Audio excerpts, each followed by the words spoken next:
It's a first order of business here on Jennifer's Chevy truck. Where did all the coolant go? I've already put a gallon in it. I still ain't got none. That's not good. We gotta play where did the coolant go? So I'm gonna top this off. I'm gonna pressure test it, and we'll figure that out. And we also know, because at the end of summer, we changed out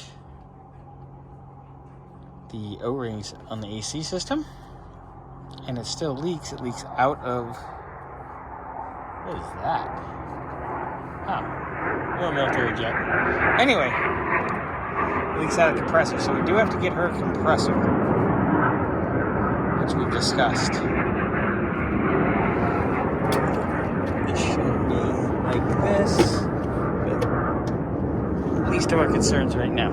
All right, so I'm gonna top this off the rest of the way. I'm gonna pressure test it, and we're gonna find out where our leak is. Got the pressure tester on it. We are full of water, well, coolant. Going to pressure test the system now, and we're gonna play find the leak.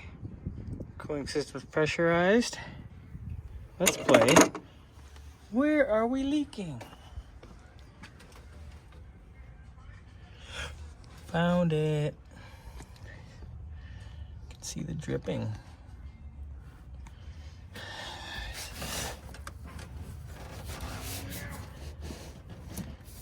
Oh, well, that would definitely cause a leak.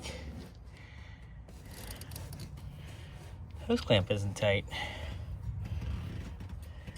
Let me go tighten it up and see if that's it, because we're dripping really hard down below. Right, so I went and checked that hose clamp because I was able to move that. And then once I go to tighten that up, I noticed we have motion over here. Good old GM and their quick connect heater fittings. Quick to freaking leak everywhere fitting. Look at that thing is cocked. All right, so I gotta find that. Fun. All right, I'll get that together. But we found your leak, Jennifer. Yay.